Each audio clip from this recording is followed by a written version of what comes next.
Welcome to our YouTube channel #unique कहानी। Please subscribe our channel. तो चलिए आज नई कहानी को सुनते हैं। एक समय की बात है, एक जंगल में एक सांप रहता था।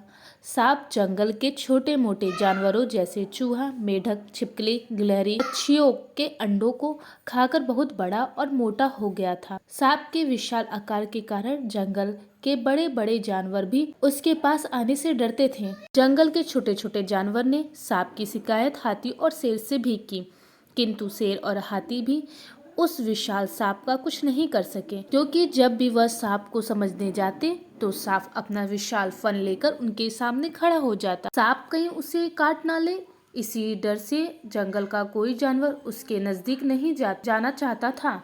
धीरे धीरे सांप को यह घमंड हो गया कि जंगल का कोई जीव उसका सामना नहीं कर सकता है।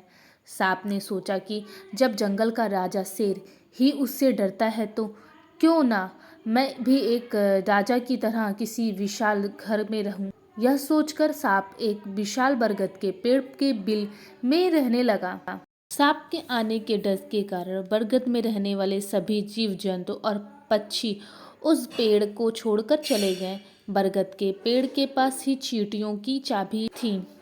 सांप जब भी कहीं जाता था उसे रास्ते में चींटियां मिल जाती थीं। चींटियां हमेशा अपने काम में व्यस्त रहती थी और सांप को नमस्कार नहीं करती थी। चींटियों का यह व्यवहार सांप को पसंद नहीं आया।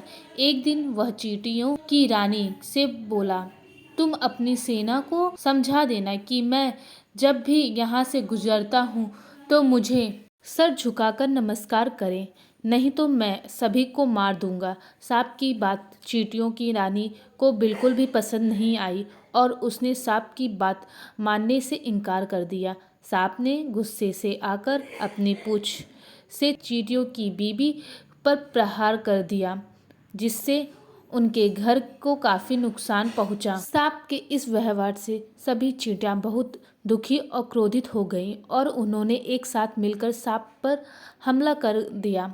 चींटियों के काटने के सांप की बहुत बुरी हालत हो गई। धीरे धीरे चींटियों की संख्या बढ़ती जा रही थी और सांप अपने आप को असहाय महसूस करने लगा। आखिरकार चींटियों के हमले से सांप की मौत हो गई और जंगल के जानवरों को उस खतरनाक सांप से मुक्ति मिल गई। कहानी से शिक्षा। इस कहानी से हमें शिक्षा मिलती है कि कभी भी किसी भी जीव को छोटा समझकर उस पर अत्याचार नहीं करना चाहिए। एकता में बहुत शक्ति होती है। Thank you to all.